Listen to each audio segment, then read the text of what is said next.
Olá, pessoal, tudo bem? Espero que vocês estejam bem e que a gente possa curtir mais um episódio da oitava temporada de Bora Falar de Branding. Conversando hoje com Juan Katz, o Head de Marketing de Consumer Healthcare da GSK, uma gigante do setor farmacêutico presente em vários países. A gente vai ter a oportunidade de explorar um pouquinho mais sobre algumas marcas que estão embaixo desse guarda-chuva da GSK Consumer Healthcare, por exemplo, como Centrum, Sensodyne e outras marcas, e que a gente consiga, acima de tudo, entender as estratégias que estão por trás dessa marca. Se você está gostando do Bora, de novo, a gente sempre fala isso, né? Mas o Bora, falar de branding, é um projeto acadêmico, é um projeto com a finalidade de levar conhecimento para profissionais de comunicação, marketing, jornalismo, sustentabilidade, sobre as estratégias de construção de marca, sejam elas os pilares de branding, sejam questões ESG, questões reputacionais, para o maior número possível de pessoas. Então, se você tá nos acompanhando e está gostando, por favor, dá o seu ok, o seu joinha aqui, por favor, e, acima de tudo, compartilha. Como eu disse, é um projeto acadêmico, patrocinado pela Caliber, gestão, uma consultoria especializada em gestão da reputação. A gente tem orgulho de já ter atingido mais de 50 profissionais diferentes, ter feito vídeos com mais de 50 profissionais de renome do mercado nacional e internacional, entre eles Tim Hawkins, Kevin Keller, David Acker e o mestre de todos, Philip Kotler. Então, com vocês, em um segundo, Juan Katz, o Head de Marketing da GSK Consumer Healthcare. Tá bom? Um grande abraço, até já. Olá, pessoal. Como prometido, voltamos agora conversando com o Juan Katz, o Head de Marketing da GSK Consumer Healthcare. A gente vai conseguir entender com o Juan um pouco da história da GSK, né, da onde ela vem, quantos países que ela está presente, imagino que uma quantidade considerável de países, o portfólio de produtos que estão embaixo da responsabilidade dele como Consumer Healthcare e, acima de tudo, o que é o nosso objetivo central, conseguir trazer para você conteúdo que seja relevante, que seja inspirador dentro do processo de gestão contínua de marcas. Esse é o objetivo principal do Bora, né? E então vamos lá. Olá, Juan, como vai? Tudo bem? Oi, Dario. Muito obrigado pelo convite. Um grande prazer estar aqui hoje com você. E como você pode estar nos acompanhando, está vendo, né? Juan, qual é a sua nacionalidade? Eu sou argentino, mas estou morando aqui no Rio, no Brasil e no Rio há quase 3 anos já. Mas o meu sotaque pode ser um pouco carioca, mas claramente é um portunhol, não é português ainda, infelizmente. E aí, para você que está nos assistindo, eu só não vou me desafiar no meu portunhol, porque ele não é bom. Eu prefiro continuar aqui no português. Mas que bom saber que você está feliz no Rio de Janeiro, com 3 anos. Seja muito bem-vindo ao Bora, acima de tudo. Muito obrigado. Juan, a gente sempre começa, né, de novo, dentro do objetivo de conseguir levar para pessoas que estudam, que fazem MBA, levar conhecimento, não só o conhecimento teórico e prático, mas também histórias de vida, né? Fazer com que as pessoas entendam um pouco da trajetória profissional que está por trás dos grandes profissionais que fazem as grandes marcas que estão em operação no Brasil acontecerem. Então, conta um pouquinho para a gente, né, do que você estudou na Argentina, né, um pouco dos seus hábitos e filosofia, só para a gente começar, para entender um pouquinho do Juan Katz. Muito bom, um prazer. Bom, eu tenho 40 anos, um pouco no nível pessoal, eu tenho 40 anos, já falei, sou argentino, eu sou pai de 3 filhos, cada um deles nasceu em um país diferente. Eu tenho a minha primeira filha nasceu na Argentina, depois a gente saiu para a Inglaterra, vou falar um pouco mais dessa experiência profissional que teve na GSK. Aí teve o meu segundo filho na Inglaterra e agora, há 1 ano e uns poucos meses, nasceu a minha terceira filha, então tenho uma filhinha carioca também. E também compartilho a minha vida com Canela, que é a minha esposa, estamos juntos há mais de 10 anos. Eu estudei administração de empresas lá na Argentina, na Universidade de Buenos Aires, que é uma universidade pública bem prestigiosa da Argentina, e tenho já 18 anos trabalhando em marketing de consumo massivo, sim? Agora, a realidade é que a minha carreira em marketing começou ainda antes do que eu entrara na Unilever, que foi a minha primeira empresa. Vou te contar um pouco disso. Eu venho de uma família de comerciantes. Eu tenho a minha família, o meu pai, o meu irmão, a minha mãe. Tem um varejo de artigos escolares, como seria aqui uma papelaria. Papelaria. Exatamente, uma papelaria. Então, eu desde bem pequeno, vou te falar, assim, 10, 11, 12 anos, sempre quando tinha as férias da escola, eu ia trabalhar aí na papelaria, detrás do balcão. Então, eu me sinto que quase que toda a vida fui um vendedor, um comerciante. Eu comecei os meus primeiros passos em marketing, aí detrás do mostrador, entendendo o que é um insight de consumidor, como você consegue falar dos benefícios de um produto de uma forma diferente, como você adapta a sua fala aos distintos públicos que você recebe. Então, foi desde bem pequeno que eu comecei a sentir essa paixão pela venda, de alguma maneira. Então, por isso, depois, fui para a universidade, fiz administração de empresas e quase no final da minha carreira, eu ingressei na Unilever, lá na Argentina, num programa de trainee, e efetivamente eu realmente não sabia que queria marketing. Eu fui para trabalhar lá, eu falei, eu quero entrar em alguma das áreas comerciais, e teve a oportunidade de entrar em marketing, mas foi quase uma escolha deles, mais do que o meu desejo, a minha vontade. Realmente não tinha muito claro. Mas aí foi como amor à primeira vista. ¿Sí? Realmente eu comecei a trabalhar como analista de marketing, primeiro em categorias de cuidado doméstico, como seria uma marca aqui no Brasil, seria uma marca como Omo, em lavalousas, em limpadores. Depois tive a oportunidade de trabalhar na marca Rexona, na marca Axe, com deodorantes, com sabonete, e também tive a oportunidade de trabalhar no negócio de alimentos, com a marca Knorr. Então, uma experiência incrível que eu tive na Unilever, que foi a minha escola de marketing, uma empresa que eu tenho uma lembrança muito bacana, onde trabalhei quase esses 7 anos, e depois fiz o pulo para a GSK, também dentro da Argentina, em 2010, fui para trabalhar na GSK com uma posição de category manager. Já tenho um grupo de marcas na minha responsabilidade, e aí teve muita progressão de carreira. Realmente a GSK foi uma grande empresa que me permitiu desenvolver muito a minha carreira, e o que fez foi pular para posições regionais dentro da LATAM. Então, minha primeira experiência trabalhando com o Brasil foi uma cadeira regional que tinha desde a Argentina, e aí eu tinha essa sensação de que realmente Brasil é um animal diferente aqui dentro da LATAM. Não só pelo idioma, mas pela magnitude do país, pelas características da sociedade, do negócio, as características geográficas. Realmente nessa minha primeira experiência com o Brasil, foi um pouco dificultosa. E de aí pulei, teve a oportunidade de ir a trabalhar em um dos times globais de inovação na Inglaterra. A GSK tem um centro de inovação para produtos de cuidado oral na Londres. Então tive a oportunidade de ir como Global Marketing Director de uma marca que se chama Aquafresh, que não é uma marca que está presente aqui no Brasil, mas é uma marca muito importante no resto do mundo, e em várias geografias da GSK é uma marca importante.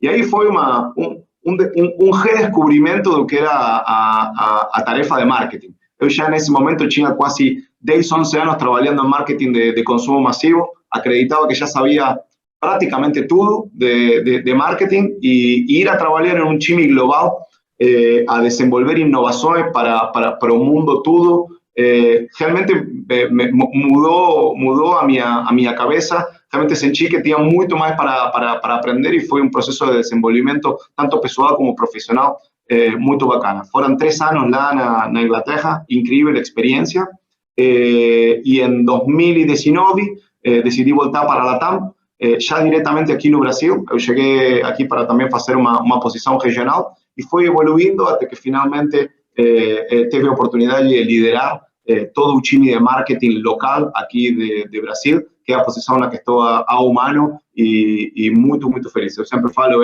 o meu dream job é o que estou fazendo agora, que é liderar um time de pessoas muito talentosas que temos aqui na GSK Brasil. Eu fui anotando, quando eu abaixo a cabeça, porque eu estou anotando aqui algumas coisas, né? E aí a primeira então você tem 3 filhos, um argentino. Você é Boca ou River? Eu sou Rosário Central. Rosário Não Central. sei se conhece. Conheço, conheço. E aí depois nasceu na Inglaterra e depois tem um filho ou uma filha carioca. Legal. A filha carioca. Uma segunda coisa que é interessante é que você fala que você iniciou sua carreira na Unilever. E é engraçado porque a gente já tem hoje mais do que 50 gravações com executivos, tá? E eu te digo que 70%, estou fazendo uma conta errada aqui, 75%, ou iniciaram carreira na Unilever, Nestlé, Coca, Ambev e P&G. Acaba, então, que essas 5 que eu falei, Unilever, Nestlé, Coca, Ambev e P&G, por serem House of Brands, né, já para a gente começar a conversar, são verdadeiras escolas de gestão de marcas, né? Isso é um fato, é muito interessante como é que muita gente vem daí.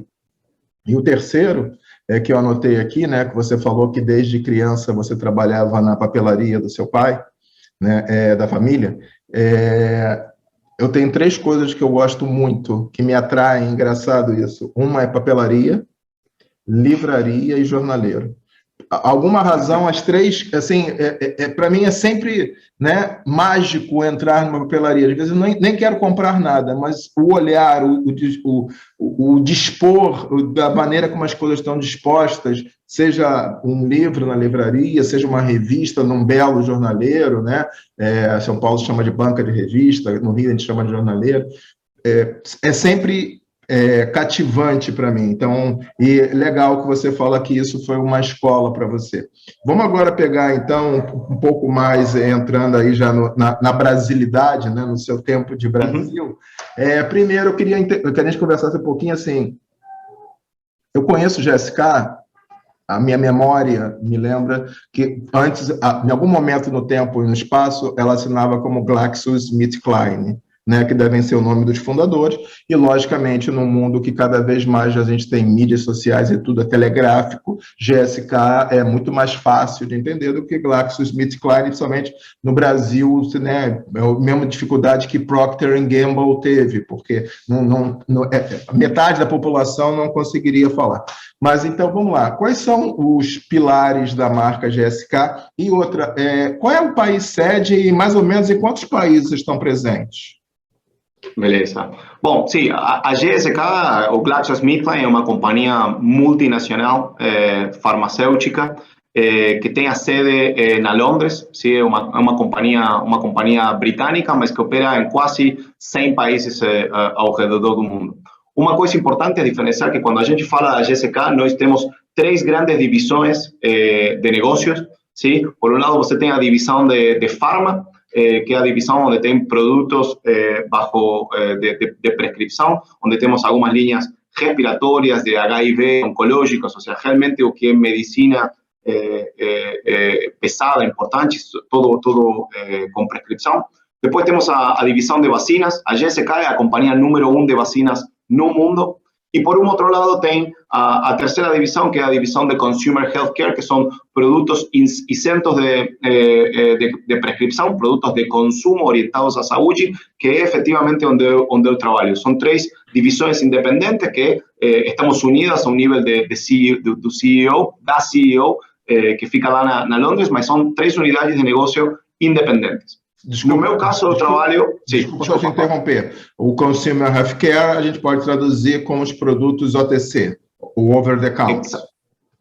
Exatamente. Agora, tem alguns produtos que são a definição clássica de OTC, mas tem alguns outros produtos que poderiam ser considerados cosméticos. Por exemplo, o Sensodyne, que é uma creme dental especialista para a sensibilidade nos dentes, não é um produto OTC, é um produto cosmético, sim? Que resolve uma condição específica, que é a sensibilidade dental, mas não é o mesmo que poderia ser um analgésico, um antigripal ou alguma outra coisa. Então, tem OTC e tem também alguns produtos cosméticos sempre orientados a consumo.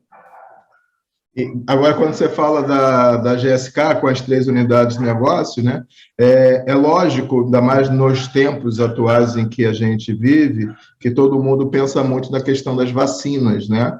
E é justamente isso que você disse, você está em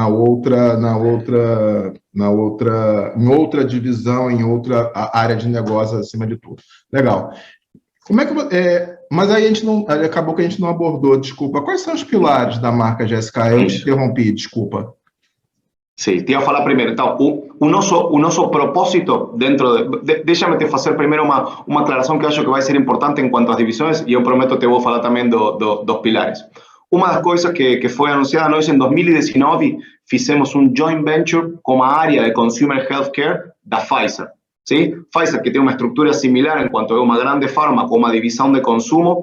A divisão de consumo da Pfizer, a divisão de consumo da GSK, em 2019, fizemos um joint venture e hoje todos fazemos parte da GSK Consumer Healthcare. Nesse momento, a gente definiu que no período dos seguintes 3 anos, a gente ia fazer o que chamamos um spin-off, uma separação da área de Consumer Healthcare da GSK, vai passar a ser uma companhia independente. Isso vai acontecer em algum momento em 2022, no segundo semestre de 2022, nós vamos a nos tornar uma nova companhia, com um novo nome, com uma cotização também na Bolsa de Valores da Inglaterra, mas vamos a ser uma companhia independente. Dentro desse processo...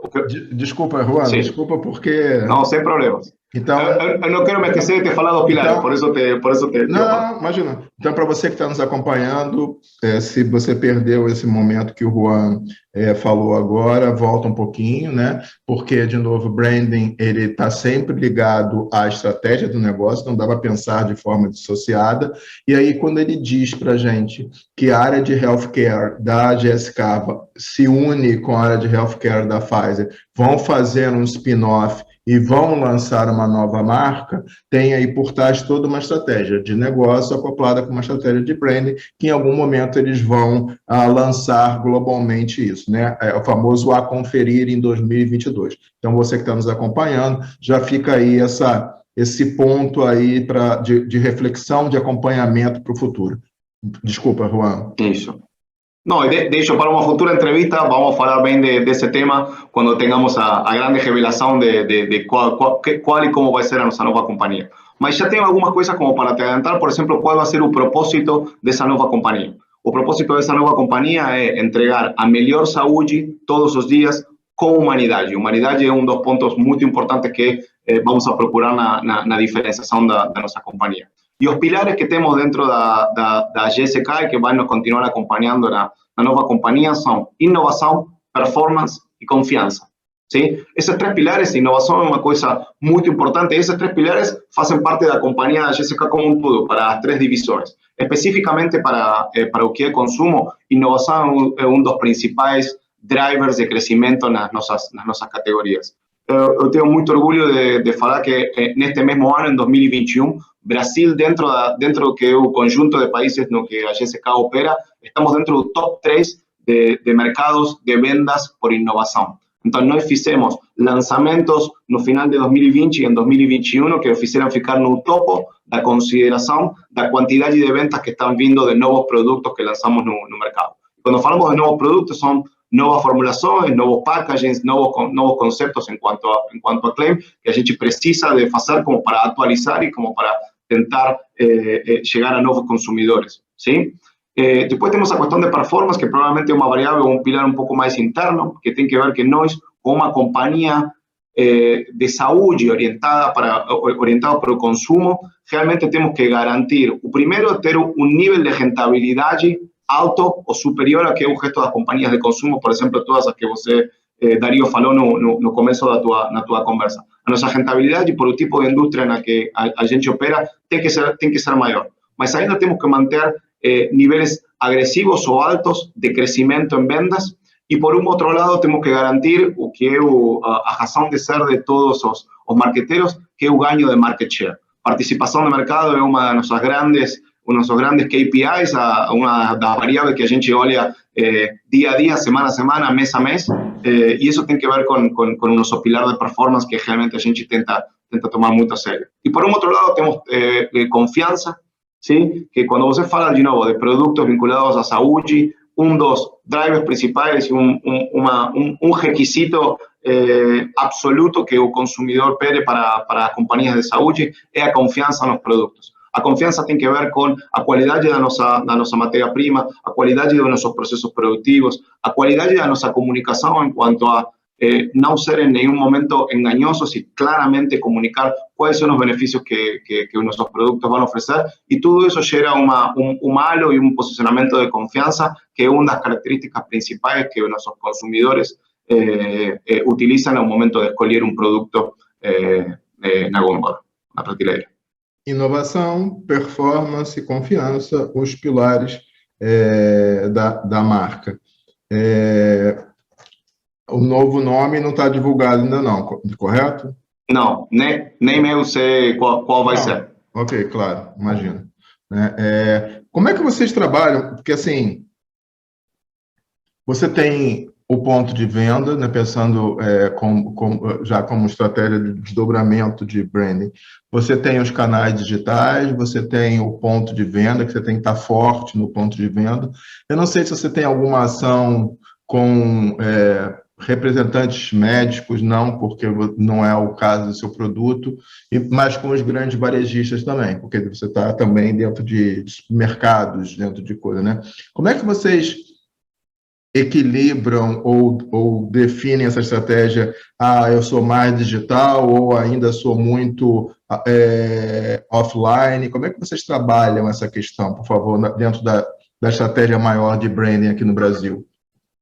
Perfeito. Bom, vou provavelmente ter que fazer uma diferenciação no que é a nossa estratégia digital para branding e para a comunicação das marcas e o que tem que ver mais com e-commerce ou com o varejo digital, mas está tudo interligado. E realmente hoje nós não fazemos não começamos o nosso processo de pensamento com uma diferenciação entre offline e online, pelo menos no que é a estratégia das marcas. O que nós fazemos é um processo de definição de quais são os objetivos de negócio para cada uma das nossas marcas, ¿sí? Nesse sentido, a gente trabalha junto com a nossa agência de mídia com um modelo de suficiência. E o que nos vai falar é qual é o nível, ou seja, como é que você define qual é o target alvo que você tem para determinado produto e qual é o objetivo de negócio. O que a agência de mídia nos vai falar é quais são os KPIs, a performance em quanto a mídia que a gente tem que chegar para comunicar as mensagens que definimos. Então, por exemplo, nos define um target de cobertura de mídia, cobertura que vamos a ter que chegar, qual é a frequência, e também nos entrega um mix de medios que é o ideal, o mais eficiente para entregar essa suficiência que a gente define.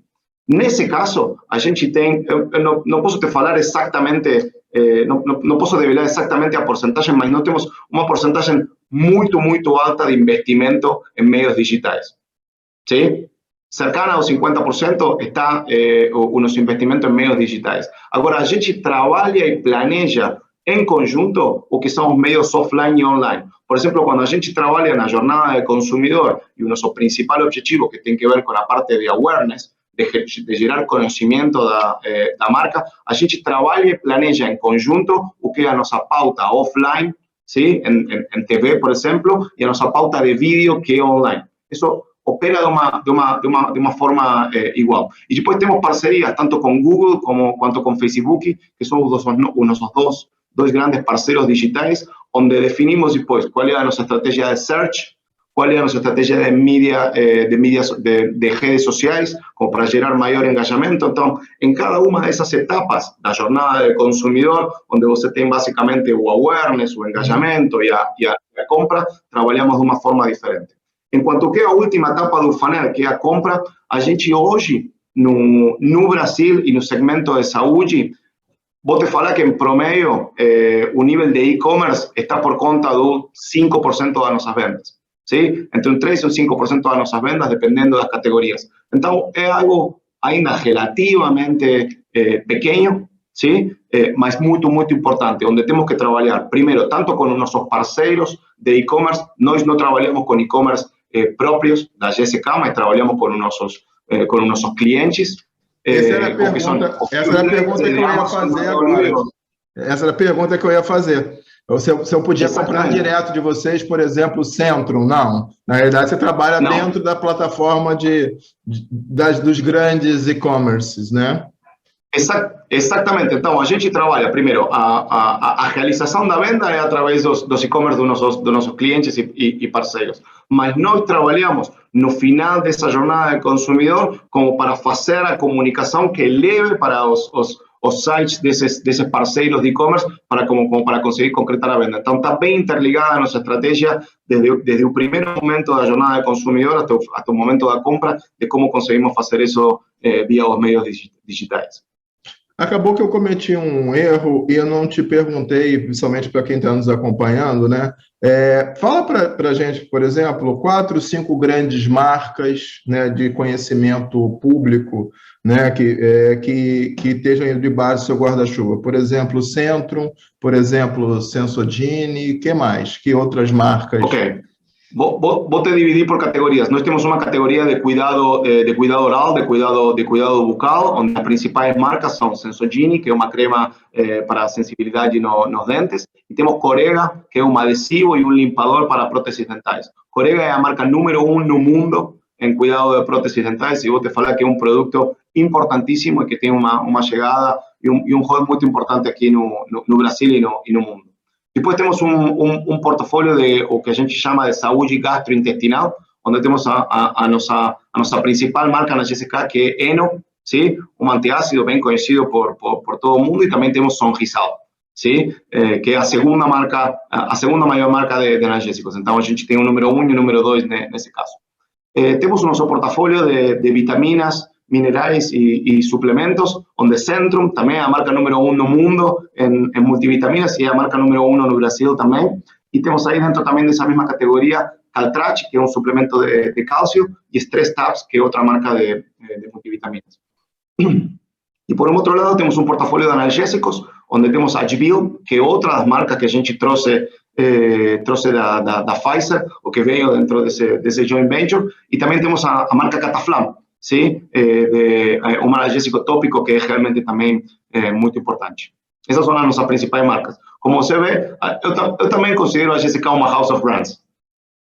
Com certeza, com certeza. E para você que está nos acompanhando, de novo, né, o que eu sempre falo, se perdeu, dá um rewind, vale a pena escutar esses 2 minutos para entender a grandeza das marcas que estão dentro desse guarda-chuva. Estou abaixando a cabeça aqui que eu estou lendo, né?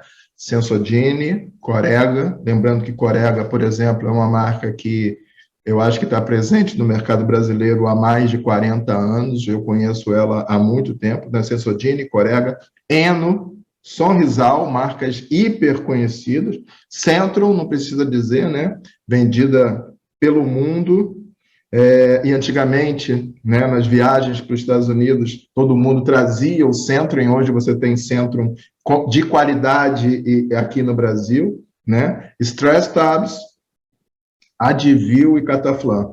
Passamos aí por 8 grandes marcas que, por exemplo, ele foi conciso, né? Com certeza tem outros que fazem a delícia, a dor e a delícia, né? Eu sempre falo isso, de ser uma house of brands. Para quem já me viu conversando em outras gravações, ser uma house of brands, como tudo na vida, tem um lado bom e o lado ruim. E aí eu estou falando não da GSK, estou falando sim academicamente. Como uma house of brands, você tem uma musculatura com várias marcas embaixo de você. Por outro lado, você tem que ter uma capacidade de administrar para que cada marca tenha o seu território de marca muito bem definido, tenha os seus investimentos e KPIs muito bem definidos, né? Então, como fala o tio Ben do Homem-Aranha, né? Grandes poderes demandam grande responsabilidade. Ser uma house of brands te traz, de novo, não estou falando da GSK, e sim em geral, te traz grandes desafios, né? Seja para uma Coca, seja para uma GSK, seja para uma Unilever, seja para uma Procter, para uma Ambev, ela te traz isso. Te traz, sim, musculatura e possibilidade de sinergia entre as marcas, mas, por outro lado, também, uma marca não pode interferir na outra. Seja uma marca de gastrointestinal, seja uma marca de cerveja, seja uma marca de cada uma no seu território. E aí, meu caro, já entrando numa outra pergunta, por exemplo, vamos pegar Centrum, mas eu estou falando de geral, mas, por exemplo, Centrum, né, uma mega marca conhecida globalmente.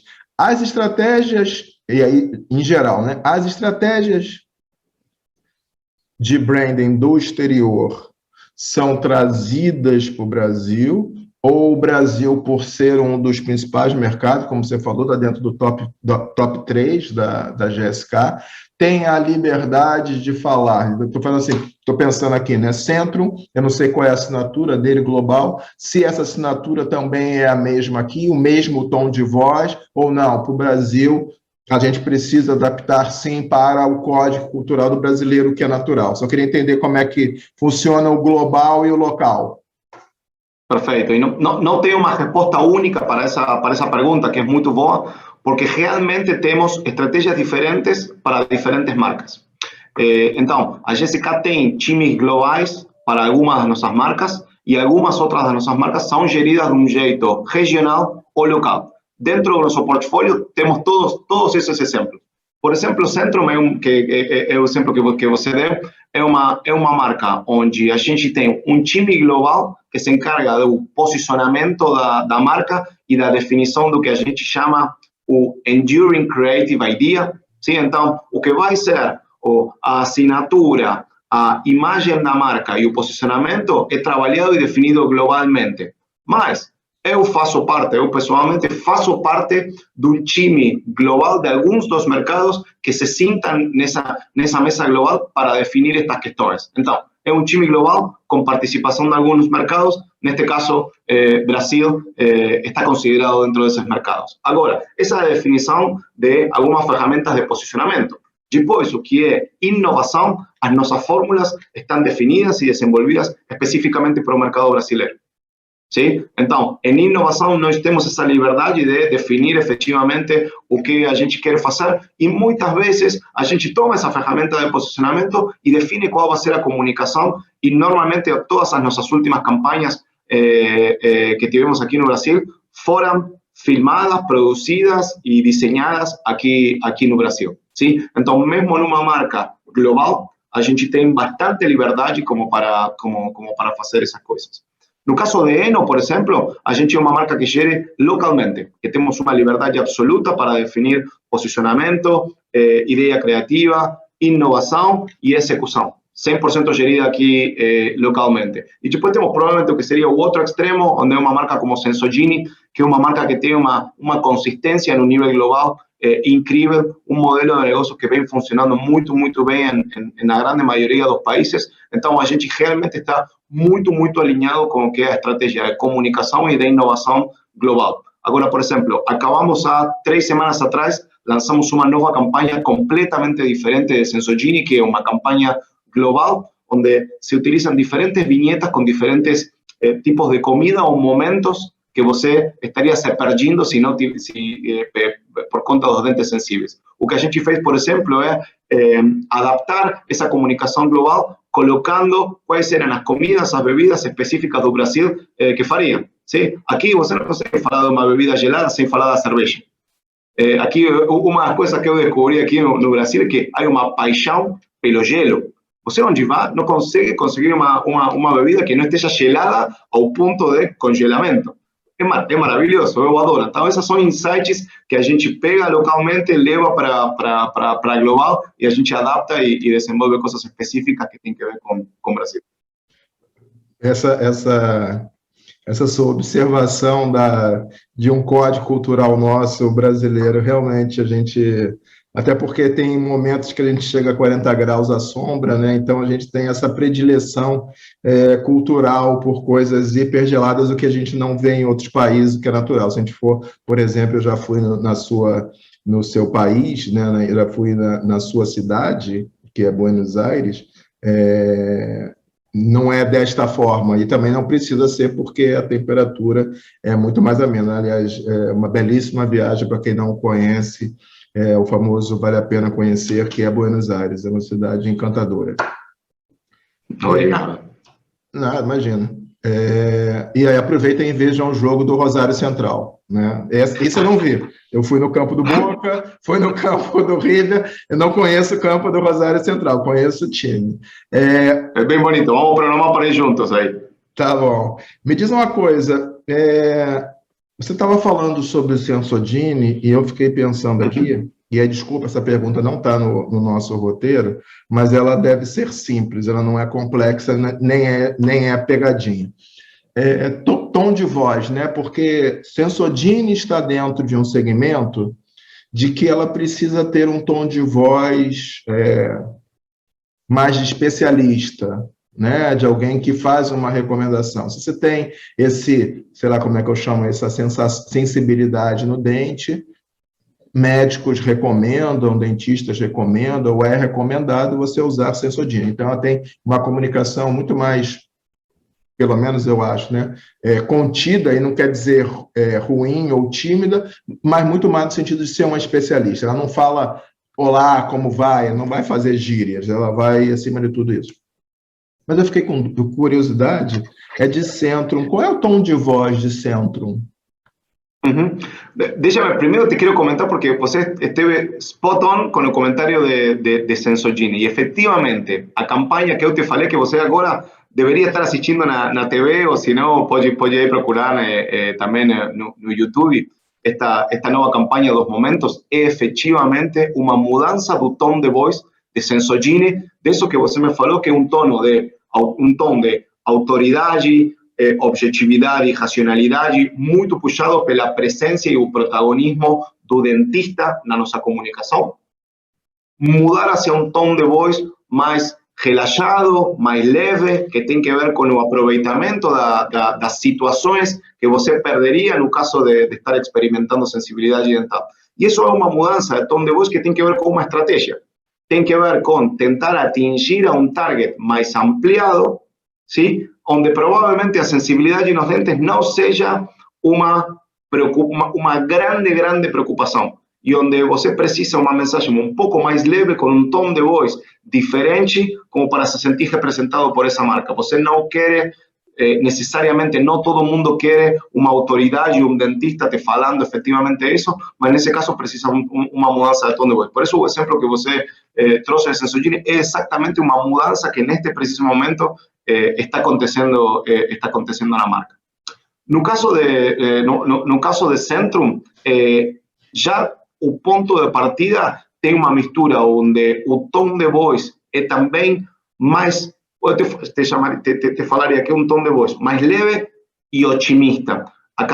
Nós definimos a categoria de vitaminas como uma categoria de bem-estar, de wellness, onde você está na procura de, efetivamente, qual é a rotina, a tua rotina que vai te permitir te sentir bem com você mesmo. E isso tem que ver com consumir alguns produtos, como pode ser uma vitamina, mas tem que ver com ir para a academia, com praticar algum esporte, com fazer meditação. Você vai criar essa própria rotina que tem que fazer. Então, comunicar com um tom de otimismo, de positividade, de realmente o que a gente fala, uma atitude de você pode fazer, mas ao mesmo tempo garantindo que a ciência que está por detrás dos produtos vai fazer a diferença, é um balanço que a gente tem que trabalhar em todas as nossas comunicações. Então, você vai ver que, por exemplo, não sei, tem algumas comunicações digitais que estão no começo da jornada do consumidor, que tem mais que ver com explicar qual é a ciência, a formulação, os ingredientes, os benefícios, e por um outro lado fazemos outra comunicação mais de engajamento, onde o tom é um pouco diferente. Entendi. Ok. As empresas como um todo, né, têm sido cada vez mais chamadas, não vou nem dizer desafiadas, mas têm sido mais chamadas a se posicionarem para as questões ESG, né? Entre elas, destaque para diversidade, inclusão, né, responsabilidade perante as comunidades e tudo mais. Eu vi uma ação bacana de vocês, né, de Centrum com crianças, certo? Sim. Primeiro, se você puder falar um pouco como é que isso está presente no dia a dia, e depois, se quiser efetivamente entrar nessa ação especificamente para demonstrar um desdobramento. Mas assim, como é que GSK está se posicionando, trazendo cada vez mais para a sua comunicação essas questões tão atuais na sociedade? Perfeito. E obrigado pela oportunidade e pelo espaço para falar disto, que realmente é uma questão super importante para nós dentro da GSK. E vou começar te falando que, na realidade, que tudo começou portas para dentro. A diversidade e inclusão é uma coisa que a gente toma muito, muito a sério, portas para dentro da empresa, tentando garantir que realmente a representatividade dos funcionários, dos colaboradores que temos dentro da companhia, seja representativa da sociedade, e a gente se enche de muito orgulho de que efetivamente isso é uma coisa que acontece. Agora, nós, como responsáveis do marketing, sentíamos essa responsabilidade por transmitir tudo o que acontece, portas para dentro na GCK, como conseguíamos utilizar as nossas marcas como veículos da transformação dessa sociedade. ¿Sí? E é por isso que começamos este caminho há 1 ano e meio atrás, com diferentes marcas. ¿Sí? No caso de Centrum, a gente decidiu fazer uma parceria com o Clube Botafogo, aqui do Rio de Janeiro, e que realmente a gente tomou muito a sério para fazer que o Botafogo seja uma plataforma de conteúdos para a marca conseguir fazer diferentes ações de diversidade e inclusão. É por isso que uma das primeiras definições que a gente tomou é que a gente ia fazer o patrocínio tanto do time masculino como do time feminino. Primeira vez na história do Clube Botafogo que isso acontecia. E a gente tentou revalorizar muito o futebol feminino, fazendo diferentes ações que trouxeram essa valorização. Por um outro lado, também fizemos ações que têm que ver com o apoio à torcida LGBTQIA+, onde há 2 meses atrás fizemos uma jornada onde conseguimos juntar as pontas da torcida que existia no clube e fizemos a oficialização dessa torcida dentro do clube, que hoje tem uma faixa, e de alguma maneira tentamos trazer este tema que é tabu dentro do futebol. Realmente a homofobia que existe dentro do futebol é um problema que a gente realmente quer batir de frente, e conseguimos fazer isso. E vou te adiantar e dar-te um spoiler de uma ação que a gente vai fazer daqui a 2, 3 semanas. Quem não está nos assistindo, vem notícia boa aí, ó, spoiler. Diz aí. É uma ação incrível que vamos fazer para o Dia da Consciência Negra. Vamos outra vez intervenir a camisa do Botafogo. Vamos fazer uma ação muito, muito legal com um tema tão importante como é a consciência negra e a raça. Então, realmente esse é um exemplo de como nós, com uma parceria com o futebol, com um patrocínio de futebol, que inicialmente seria uma ação netamente de branding, a gente trabalhou nisso para ser uma plataforma de conteúdos, como para conseguir colocar diferentes mensagens que têm que ver com diversidade e inclusão. Essa é uma das formas que fizemos. E, por exemplo, esta última que você falou tem que ver com juntar estas pontas de uma parceria global que a GCK tem com uma ONG chamada Smile Train, que faz cirurgia para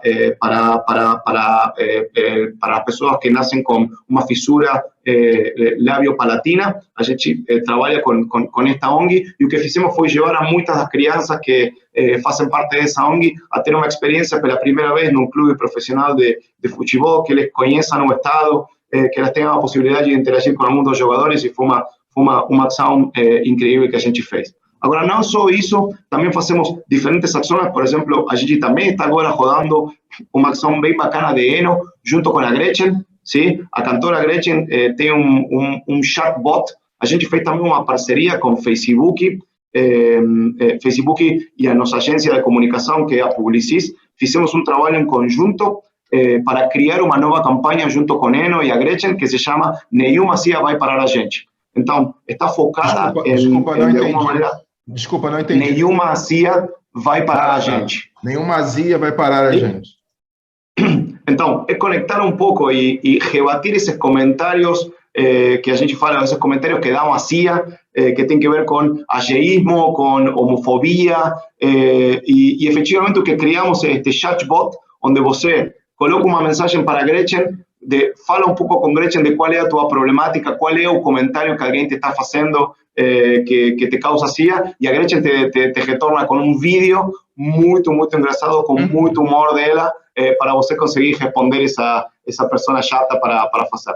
Então, a gente trabalha com diferentes tons, dependendo da marca. Eno é uma marca que tem muito humor. Em Centrum trabalhamos muito mais vinculado no esporte. E, por exemplo, com a HBO, também uma campanha muito recente, de há 2 meses atrás, a gente trabalhou com a Lia Clark, que é uma cantora drag queen, onde fizemos uma campanha baseada na vida dela, e que realmente tem que ver de novo, com uma mensagem de que você, nesse caso a Lia Clark, é mais forte que o preconceito, você é mais forte que a dor, e realmente é uma campanha com um tom muito, muito emocional, que realmente impacta muito. Eu recomendo a todos os teus seguidores assistir essa campanha também no digital, onde vocês vão ver como uma mesma companhia, através das marcas, consegue fazer uma abordagem da diversidade e da inclusão com tons completamente diferentes, desde o humor, desde o esporte, ou desde a emocionalidade com um tema tão sério como é a discriminação e o preconceito.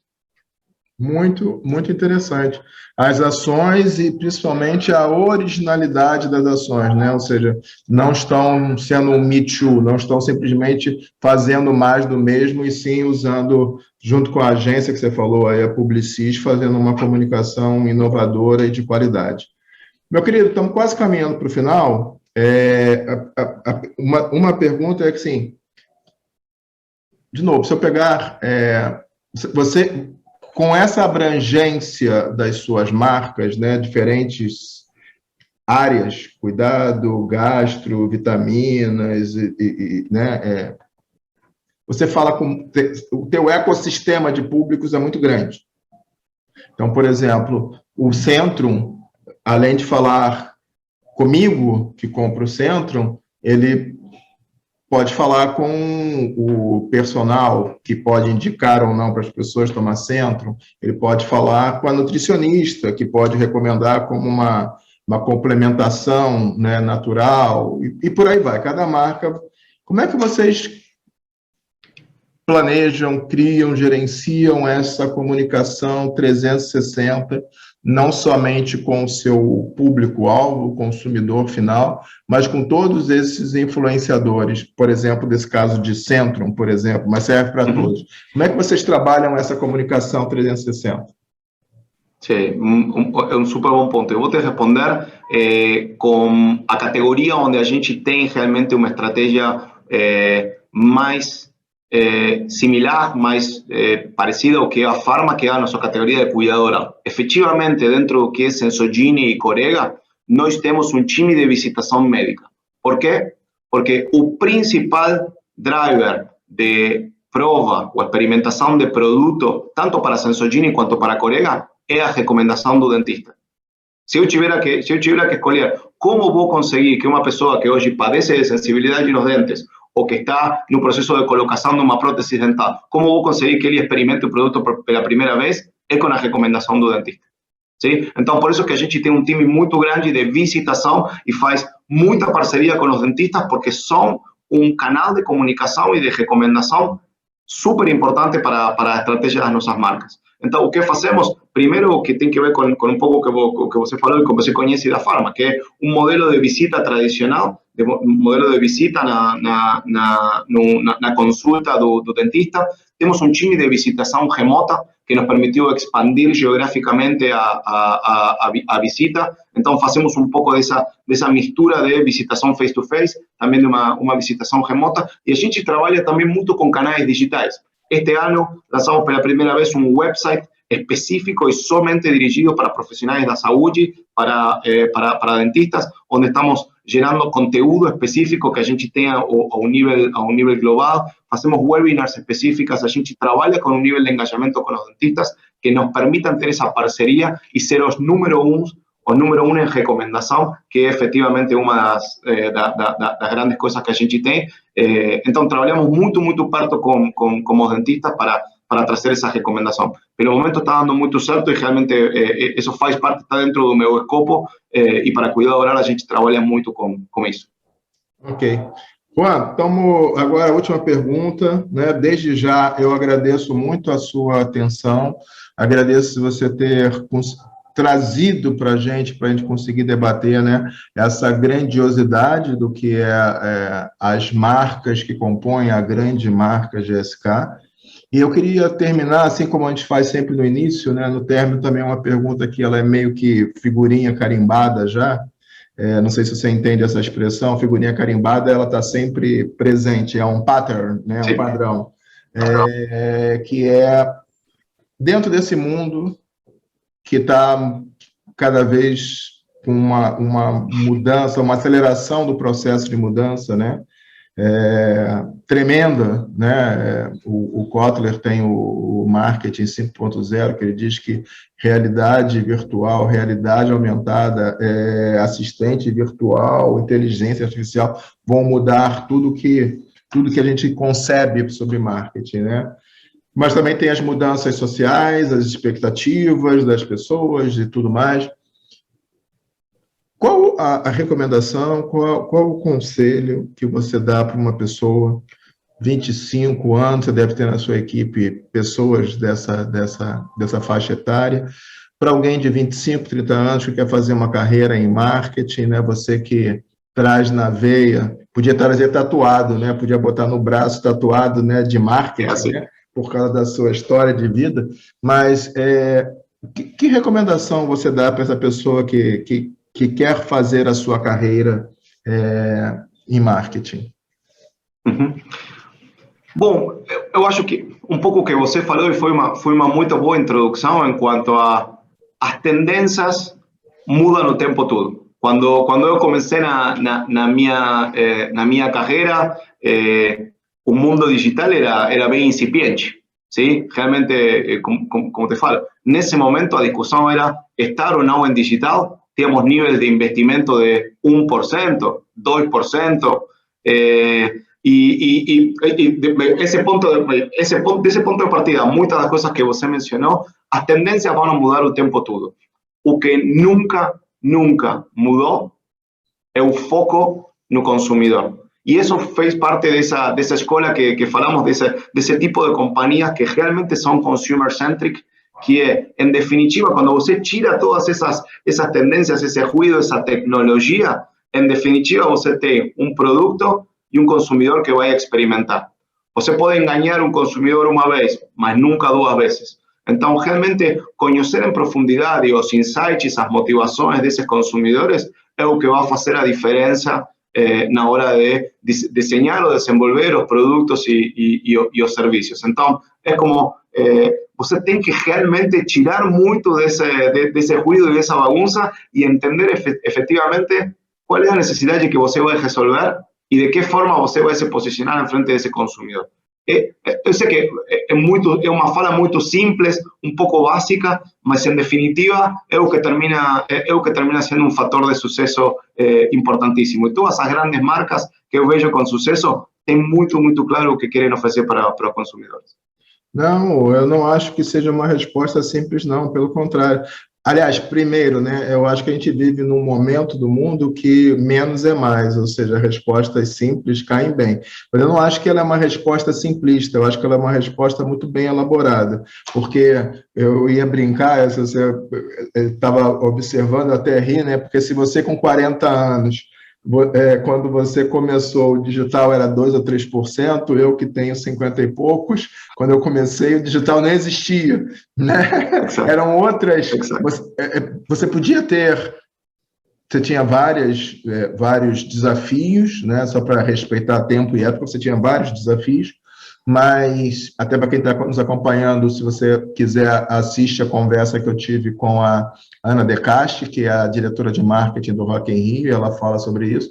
Você tinha um script menor, era rádio, TV, outdoor, não sei o quê, você modulava ali dentro qual alcance que eu quero, você modulava ali dentro, estava feito um plano de mídia e tinha pouco questionamento. De novo, não é que era fácil, por favor, não entendam dessa forma, mas ele era um pouco, você tinha menos fatores, menos drivers para você tomar a decisão. Hoje você tem uma lista imensa para tomar a decisão. Você tem 400 maneiras diferentes. Botar no TikTok ou não botar no TikTok? Vou fazer isso ou não vou fazer? Vou para o mundo do game com essa marca tal? Então, assim, você tem uma profundidade. E aí o que você fala para a gente é que no final das contas, né? É como se fosse, em inglês, um blur, né? Tudo meio nevoado, mas se você começa a tirar as camadas, e eu anotei isso aqui, no final é um produto, um consumidor. Já foi um telegrama, depois foi um fax, depois foi não sei o quê, hoje é um SMS, é não sei o quê, amanhã vai ser um holograma, vai ser o metaverso, mas no final das contas é um produto querendo conversar com o consumidor e um consumidor procurando resolver as suas necessidades. Então, assim, não acho que seja uma resposta simples, eu dou total crédito, eu acho que é uma resposta muito bem pensada. Obrigado, muito obrigado, Dario. Juan, queria te agradecer muito, né, pelo, imagino, o seu tempo, a sua agenda, te agradeço muito por você estar aqui no Bora, né, de novo, a gente sempre diz que o Bora, ele só existe, né, por essa possibilidade de conversar com profissionais de renome como você. Então, eu te agradeço bastante toda a sua atenção. Foi um grande, grande prazer, espero ter alguma outra oportunidade daqui a pouco também. Ok, e a gente fala em 2022, já falando da marca nova e falando do Rosário Central. Pessoal, com isso a gente termina mais um episódio de Bora Falar de Branding, que conversamos hoje com Juan Katz, o Head de Marketing da GSK, Consumer Healthcare, que contou para a gente várias coisas, entre elas a mudança de marca para o ano que vem, falou das suas grandes marcas e categorias que está presente, do olhar da organização sobre questões ESG cada vez mais presente, o desdobramento em ações, os pilares da marca, tom de voz. Então, espero que você do outro lado esteja curtindo igual como eu curti do lado de cá essa inspiradora conversa, tá bom? E com isso a gente se despede e a gente volta em breve com mais um Bora Falar de Brand. Um grande abraço.